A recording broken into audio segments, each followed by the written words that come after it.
ہاں یہ ہمارے لیے حکم یہی ہے میرے عزیز. لیکن اللہ رب العزت نے وہی فرمائی ابراہیم علیہ السلام کو. کہا ہے ابراہیم کیوں اٹھا دیا اس کو؟ 50 سال کا تقریباً ادھیڑ عمر کا آدمی تھا. کہا کیوں اٹھا دیا؟ کہا ہے مولا وہ تیرا نام نہیں لینا چاہتا, میں اس کو دسترخوان پر کیسے بٹھاؤں؟ رب ذوالجلال نے فرمایا اے ابراہیم پچھلے 50 سال سے میں اسے ویسے ہی کھلا رہا ہوں جبکہ وہ کبھی میرا نام نہیں لیا. آج تمہارے دسترخوان پر ایک بار اس نے نام نہیں لیا, تم نے اٹھایا. میرے عزیزو اس کا مطلب یہ نہیں ہے کہ اس کا نام نہ لے تو بھی ہم کھلائیں, وہ تو سنت الہیہ ہے, وہ مولا کریم کی صفات ہے. لیکن انسان کے اخلاق تو یہی ہیں کہ انسان اپنے رب سے اگر محبت کرتا ہے تو اللہ رب العزت کے دشمنوں سے کبھی دوستی نہیں کر سکتا. قرآن بھی یہی کہتا ہے یا ایھا الذین آمنوا لا تتخذوا عدوی وعدوکم اولیاء, اے ایمان والو میرے دشمنوں اور اپنے دشمنوں کو دوست نہ بناؤ. یہ انہی آیات انشاءاللہ قرآن پاک کی جن 26 آیات پر لوگوں کو تو یعنی پیٹ میں مروڑ ہوتا ہے, پیٹ میں مروڑ ہوتے ہیں. ان آیات میں سے ایک آیت یہ بھی ہے, سورہ ممتحنہ کی پہلی آیت ہے. اللہ فرما رہا ہے اے ایمان والو لا تتخذوا عدوی وعدوکم, میرے دشمنوں کو اور اپنے دشمنوں کو اولیاء یعنی دوست نہ بناؤ. میرا رب نے اتنا حکم کیا دیا, ان کو تکلیف شروع ہو گئی. قرآن جو ہے نفرت سکھاتا ہے, قرآن نفرت. یہ تمام انشاءاللہ العزیز زندگی باقی رہی یہ 26 آیتوں کا جو مضمون ہے یہ ان کی کتابوں سے بھی میں نکال کے دکھاؤں گا. سیم ٹو سیم چیزیں, سیم ٹو سیم چیزیں وہاں پر بھی موجود ہیں. تو پیدا کرو کسی اور وسیم گندے رافضی کو جو وہاں سے بھی نکال سکے. عزیزان گرامی وقار, بات میں عنوان سے ہٹ نہ جائے اس لیے میں عرض کروں گا وہ رب ذوالجلال رحمان ہے اور اس کے رحم کا معاملہ تو ہے, اس کے رحم کا معاملہ ہے کہ آج جس طرح سے لوگ ہمیں پیش کرنا چاہ رہے ہیں کہ یہ ایک ڈراؤنی شکل ہماری بنا کر کے اسلاموفوبیا یعنی مسلمانوں سے لوگوں کو ڈرانا, یہ اگر تمام دوسرے قوموں کی طرح بھی ہو جاتے تو میرے عزیزو یہ سب کا جینا حرام کر کے رکھتے. ہمارے ہاں آخرت کا تصور ہے, ہمارے ہاں رب ذوالجلال کو جواب دینے کا تصور ہے, ہمارے ہاں اللہ رب العزت کے دیکھنے کا تصور ہے کہ وہ ہر گھڑی ہمیں دیکھ رہا ہے. یہ تمام تصورات لے کر کے مسلمان جی رہا ہے. تم کہہ رہے ہو یہ آتنکوادی ہے, دہشت گرد ہے, اور جو اس طرح سے کر رہا ہوگا اس کا تصور ختم ہو چکا ہوگا. ہمیں تو اللہ رب العزت کے ہونے کا اتنا احساس ہے کہ رات کے اندھیرے میں بھی ہم ڈرتے ہیں کوئی ایک گندی تصویر بھی دیکھنے کے لیے, جبکہ کوئی نہیں دیکھ رہا ہے. اس لیے کہ مسلمان اس عقیدے کے ساتھ جیتا ہے کہ اللہ لا الہ الا هو الحی القیوم لا تأخذہ سنۃ ولا نوم. مسلمان اس عقیدے کے ساتھ جیتا ہے وہ اللہ ہے جو حی ہے اور قیوم ہے, اسے نہ اونگ آتی ہے نہ نیند آتی ہے. یعلم خائنۃ الاعین وما تخفی الصدور, تمہاری آنکھوں کی خیانت کو بھی وہ دیکھ رہا ہے, تمہارے دلوں کے گزرنے والے حالات سے بھی وہ واقف ہے. ہم اس تصور کے ساتھ اس عقیدے کے ساتھ جی رہے ہیں. بہرحال میرے عزیزو اس کے رحمان کی, وہ رحمان ہے, رحمت تو کر رہا ہے, میرے ساتھ تو نہیں ہو رہا ہے, میرے ساتھ تو نہیں ہو رہا ہے. میں تکلیفوں پہ تکلیفیں اٹھاتا ہوں. میرے عزیزو صبر نہیں کرتا انسان اور اس طرح کی باتیں کر جاتا ہے. یہ ایسا ہی گھبرانے والا آدمی ہے جیسے کوئی ٹرین سرنگ میں جائے, ٹنل میں جائے تو کچھ جو باولے لوگ ہوتے ہیں اچھل کود کرنے لگ جاتے ہیں. کبھی ٹرین کا سفر کیا آپ نے؟ اور ٹرین کبھی ٹنل کے اندر جاتی ہے, پہاڑ کے گوفے کے اندر, کیا ہوتا ہے اندھیرا آ جاتا ہے, اندھیرا اتنا اندھیرا آتا ہے تو جو عقل مند ہوگا وہ سیٹ پہ بیٹھا رہے گا اور جو باولا ہوگا اچھل کود کر رہا ہے اسے ایسا لگتا ہے دنیا کیا سے کیا ہو گئی, ٹرین کہیں کھڈے میں چلی گئی. ایسا نہیں ہے, جو عقل مند ہے وہ بیٹھا رہتا ہے. اگر آپ عقل مند ہیں بیٹھے رہتے ہیں اپنے سیٹ پر, میں پوچھتا ہوں کیوں بیٹھے رہتے ہو, کیوں بیٹھے رہتے ہو؟ اندھیرا ہو گیا, ٹرین گوفے کے اندر چلی گئی ہے. آپ کہیں گے میاں تھوڑی دیر کی بات ہے, یہ ٹرین کا ڈرائیور چلا تو رہا ہے, نکال لے گا, نکالے گا نا. ٹرین نکل کر کے باہر آ جاتی ہے تو آپ کہتے اجالا تو آ گیا. اے میرے عزیز ٹرین کے چلانے والے پر تجھے اتنا یقین ہے سیٹ چھوڑ کر اٹھتا نہیں. اس طرح تیری زندگی میں جب مصیبتوں کا کبھی اندھیرا آتا ہے یقین کر وہ رب ذوالجلال پھر اجالوں میں لائے گا. ان مع العسر یسرا, اس نے فرمایا ہے ہر تکلیف کے بعد آسانی ہے. کیوں اتاولے ہوتے ہو؟ تھوڑی سی تکلیف کیا آئی, شکایت کیا, میرے ساتھ رحم کا معاملہ نہیں ہو رہا ہے. میرے ساتھ رحم کا معاملہ نہیں ہو رہا. فعل الحکیم لا یخلو عن الحکمہ، وہ حکیم ہے، اس کا کوئی کام حکمت سے خالی نہیں ہوتا، کوئی کام حکمت سے خالی نہیں ہوتا. آج دوپہر میں اگر تمہیں روٹی نہیں ملی ہے تو کوئی نہ کوئی سبب ہوگا، وہ تمہارے لیکن وہ تمہارے حق میں بہتر ہوتا ہے. جنید بغدادی رضی اللہ تعالیٰ عنہ کے زمانے میں ایک خاتون وہ دھاگا، روئی سے دھاگا بناتی تھی، روئی سے دھاگا بناتی تھی اور وہ دھاگا بنانے کے بعد بیچ آتی تھی. کتنے؟ آدھے درہم میں بکتا تھا اس کا، آدھا درہم. وہ آدھا درہم لاتی تھی، اس میں سے آدھے یعنی پاؤ کر کے اس سے پھر کپاس روئی خریدتی اور پھر اس کا آدھا درہم بناتی اور باقی کا گھر میں خرچہ کر. ایک دن آدھے درہم کی روئی لائی اور پورے کا اس نے دھاگا بنا دیا. دھاگا کچا ہوتا، سوکھنے کے لیے رکھی صحن میں، اندر کھانے کے بنانے کے انتظامات کر رہی تھی. ایک کوا آیا اور دھاگا اٹھا کے لے گیا. بیوہ عورت، اس کے سوا کچھ بھی نہیں تھا، آج کچھ بھی نہیں تھا اس کے پاس، بھوکی رہ گئی. اب نہ خریدنے کے لیے دھاگا خریدنے کے، روئی خریدنے کے بھی پیسے نہیں، کھانا بنانے کے بھی پیسے نہیں، آلریڈی بیوہ ہے اور غریب ہے. کہنے لگی کیا اتنی غربت کے بعد بھی اللہ تعالیٰ ایسے اس کی بچی پونجی بھی اٹھا لیتا ہے. لوگ یہی کہتے ہیں نا، میرے پاس کچھ نہیں تھا پھر بھی میں نقصان میں جا رہا ہوں، اب تو کچھ رحم کر دیتا. ارے بھائی بڑے سیٹ آدمی کے 1 لاکھ روپے چلے گئے تو سمجھ میں آئے گا چلو ٹھیک ہے، باقی بچے ہوئے پھر کور کر لے گا. جس کے پاس کچھ نہیں، لاسٹ پونجی بچی ہے، وہ بھی مولا نے اٹھوا دیا، تو یہ کون سا رحم ہے؟ بندے دل ملا جاتے ہیں. وہ خاتون گھبرائی اور کہا یہ اب کون سے رحمان کی صفت ہے؟ کیا وہ رحم کر رہا ہے میرے ساتھ؟ میں بیوہ ہوں، کچھ بھی نہیں میرے پاس. حضرت جنید بغدادی کے پاس دوڑی دوڑی گئی.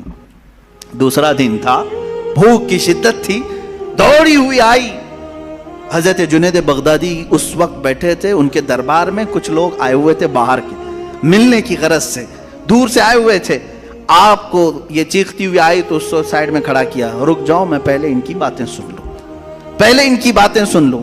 ان لوگوں نے آ کر کے کہا کہ حضور ہم کچھ نذرانہ لے کر کے آئے ہیں، کچھ نذرانہ لے کر کے آئے ہیں، یہ قبول فرما لیں.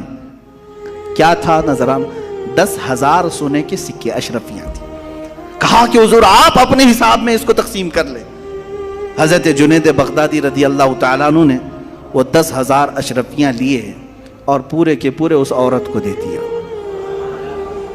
وہ عورت ابھی کچھ کہنے والی تھی، اس کے کہنے سے پہلے آپ نے دے دیا. کہا اس کو پکڑو. اب پھر وہ آئی ہوئی جماعت تھی، اس سے پوچھا کیا معاملہ ہے، کیوں اتنی بڑی رقم تم ہدیے میں لائے؟ سنو میرے عزیزو، فعل الحکیم لا یخلو عن الحکمہ. وہ کہتے ہیں ہم سمندر کے سفر پر تھے، کشتی میں بیٹھے تھے، آ رہے تھے، اچانک ہماری کشتی پھٹ گئی. کشتی میں سوراخ آیا، پانی اندر آنے لگ گیا. تو جیسے یہ چمڑے کی کشتی تھی، پانی اندر آنے لگا تو ڈوبنے کے چانسز بڑھ گئے. پانی جتنا ہو سکا ہم نکال کر پھینکتے رہے، لیکن اس کشتی کی مرمت کے لیے ہمارے پاس کچھ نہیں تھا. اچانک ایک کوا آیا اور اوپر سے دھاگا گرا دیا. ایک کوا آیا، دھاگا اوپر سے گرایا، اور وہ اتنا ہی دھاگا تھا جس سے ہماری کشتی سل جاتی تھی. ہم نے اسی دھاگے سے اپنی کشتی سل دی اور پھر اسی وقت ہم نے یہ نیت کر لیا کہ وہ رحمان ہے جس نے ہمیں بچایا ہے. ہم صحیح سلامت جائیں گے تو 10,000 اشرفیاں جنید بغدادی کو نظر کریں گے. وہاں ہم نے منت کر لی تھی، میرے آقا ہم نے صحیح سلامت کنارے کو پا لیا، اب آ کر کے وہ 10,000 اشرفیاں آپ کی بارگاہ میں ہم نے نظر کر لیا. حضرت جنید بغدادی دلوں کے حالات سے باخبر تھے، اس خاتون کی طرف دیکھا اور پوچھا کیا تمہارے رب نے صحیح رحم کیا یا نہیں؟ تمہارے آدھے درہم کو کوے سے اٹھوا کر بدلے میں 10,000 اشرفیاں دیتا ہے، اسی کا نام رحمان ہے. وہ رحمان ہے. بندہ گھبراتا ہے، کہتا ہے ایسے کیسے ہوگا، میرے پاس کچھ بھی نہیں تھا پھر بھی اٹھا لیا. انتظار تو کرتا، شکر تو کرتا، یقیناً وہ مولا تجھے اس سے بہتر چیز لوٹاتا. یہاں تک کہ حدیثوں میں کسی کا بچہ بھی اگر انتقال کرتا ہے، مولا تعالیٰ فرشتوں سے پوچھتا ہے تم نے اس کے بچے کو لایا، کیا کہہ رہا تھا میرا بندہ میرے بارے میں؟ فرشتے کہتے ہیں مولا وہ تیرا شکر بجا لا رہا تھا، کہتا تھا انا للہ و انا الیہ راجعون. مولا فرماتا ہے لکھ دو اے فرشتوں، اس سے بہتر نسل اسے عطا کروں گا، اس سے بہتر اسے خوبصورتیاں جنت میں عطا کروں گا. وہ جب بہتر کرنے والا ہوتا ہے تب تمہیں آزمائش کے دور سے گزارتا ہے. یہ رحمان ہے, یہ اس کی صفت ہے. بہت ساری مثالوں کی ضرورت ہے میرے عزیزو. وقت کی تنگی دامنگیر ہے, وقت عشاء قریب ہے. ہمیں جو وقت ملا ہے مولا اس میں بھی رحمت عطا فرما ہے, اور پھر آگے چل کر کے ہم انشاءاللہ ان گفتگوؤں کو اور طوالت دے سکیں, لمبی کر سکیں. اب ایک اور چیز, اس کے رحمان ہونے کے ساتھ ساتھ اس بات کا یقین بھی رکھو کہ وہ قہار بھی ہے. وہ قہار ہے. قہار کا مطلب ہوتا ہے تو پھر تم ہاتھ پیر ہزار ہلا لو بچ نہیں پاؤ گے. الہی انت یا قاہر العدو ذا البطش الشدید انت الذی لا یطاق انتقامہ. بزرگوں نے فرمایا یہ دشمن کو ایسی سخت پکڑ کرنے والا ہے کہ جس کی پکڑ کی برداشت کسی کے اندر نہیں ہے, کسی کے اندر نہیں ہے. اگر وہ پہاڑوں کو حکم دے دے تو وہ اپنے پھٹ کر کے ریزہ ریزہ ہو جاتے ہیں. اب میرے عزیزو یہ قہار کی صفت مجھے بیان کرنا اس لیے تھا آج کہ اس کے مظاہر آج دنیا میں نظر آ رہے ہیں. آج رب ذوالجلال کی پکڑ اور اس کے قہر کی نشانیاں نظر آ رہی ہیں. لوگوں کو جلتے دیکھا, لوگوں کو بہتے بھی دیکھا, لوگوں کو لینڈ سلائیڈنگ میں دبتے ہوئے بھی دیکھا. یہ قہار کی صفات میں کا بہت ہلکا سا حصہ ہے, بہت ہلکا حصہ ہے. جب وہ پکڑ کرنے پر آئے, میں آپ کو بتاؤں قوم شعیب, جیسے ابھی چائنا والوں کے بارے میں پچھلے سال 1.5 سال پہلے ایک نیوز میں نے دیکھا تھا, وہ اپنے سپر پاور ہونے کے سفر میں اتنی تیزی سے گامزن ہیں. ان کے یہ چیلنجز تھے کہ اب ہمارے پاس ایسی ایسی ٹیکنالوجی آئی ہیں جس کو کوئی کاٹ نہیں سکتا. ارے وہ مصنوعی سورج بنا رہے ہیں چائنیز, ڈپلیکیٹ سورج بنانے کے چکر میں. وہ جیسا بھی ہو, چھوٹا ہی صحیح, انہوں نے ہر چیز کا ڈپلیکیٹ نکال لیا. لیکن میرے عزیزو اب آج جا کر کے احساس ہونے لگا. مجھے ابھی چند دنوں پہلے کسی نے کہا تھا کہ ان کے تو چیلنجز تھے کہ ان کی ٹیکنالوجی کو کوئی چیلنج نہیں کر سکتا اس وقت پوری دنیا میں, اس قدر ہتھیاروں میں ہو, ٹیکنالوجی میں ہو, ہر چیز میں. میں آپ کو بتاتا ہوں یہ تو اس زمانے کی بات ہے. آج سے 4000 سال پہلے قوم شعیب, قوم سمود جس کو کہا گیا ہے, وہ تو اتنی پاورفل قوم تھی. آج بھی ان کے بنائے ہوئے مکانات موجود ہیں تو اندازہ کرو اس وقت کتنے طاقتور تھے. وہ پورے پہاڑ کے پورے پہاڑ جو پتھروں کے پہاڑ ہوتے ان کو کھود کر کے نقشہ دیتے تھے, اور اسی میں دروازے, اسی کے اندر پورے ہال, کمرے, سب کچھ بنا لیتے تھے ایک اکھنڈ پہاڑ کو کاٹ کر کے. اب مجھے یہ بتاؤ کہ وہ لوگ آج سے 4000 سال قبل, جبکہ کوئی ہائیڈرولک مشین نہیں, کوئی پتھروں کو نقش دینے والا آلہ نہیں, اس وقت کرتے تھے تو کیا ٹیکنالوجی استعمال کیا ہوگا. آج بھی مدائن صالح, مدائن اولا جو سعودی عرب میں ہیں, وہاں پر یہ سب نشانیاں موجود ہیں, آج بھی موجود ہیں. وہ پہاڑ ویسی ہیں. حضرت شعیب علیہ السلام نے اس قوم کو جب ڈرایا تھا کہ باز آؤ اللہ کی نافرمانی سے, باز آؤ ناپ تول میں کمی کرنے سے, گناہوں سے توبہ کر لو. اس قوم نے کہا اگر نہیں باز آئے تو کیا کر لیں گے آپ؟ کہا اللہ کا عذاب آئے گا. کہا کیسا عذاب آئے گا؟ انہوں نے اپنے ماضی کے عذابات کو بتایا. دیکھا نہیں نوح علیہ السلام کی قوم کو مولا نے سیلاب سے غرق کر دیا. اس قوم نے کہا آنے دو, کوئی مسئلہ نہیں, ہمارے پہاڑ بہت اوپر ہیں اور یہاں تک سیلاب کا اثر نہیں ہو سکتا. کہا کیا تمہیں معلوم نہیں لوط علیہ السلام کی قوم پر پتھروں کی بارش ہوئی, نوکیلے پتھر. تو اس قوم نے کہا آنے دو, پتھر برسیں گے, ہمارا گھر بھی پتھر کا ہے, پہاڑ پورا پتھر کا اور گھر پورے پتھر کے.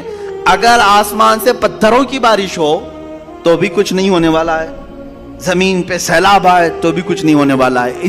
اتنے مضبوط تھے ان کے گھر. پھر شعیب علیہ السلام نے کہا تمہیں معلوم نہیں اللہ ہواؤں کا عذاب بھی بھیجتا ہے. ہوائیں اس قدر تیز چلتی تھی کہ لوگوں کی چھتیں اڑ جاتی, انسان کے ٹکڑے ہو جاتے تھے. اس قوم نے کہا کہ ہوائیں بھی ہمارے گھروں کا کچھ نقصان نہیں کر سکیں گی, پہاڑوں کو ہلا نہیں سکیں گی. اس قدر مغرور قوم, اس قدر گھمنڈی قوم.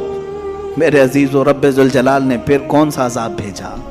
قاہر العدو ذی البطش الشدید. نہ سیلاب کا عذاب, نہ ہواؤں کا عذاب, بلکہ جبرائیل امین علیہ السلام کو حکم دیا کہ جائیں نیچے آپ.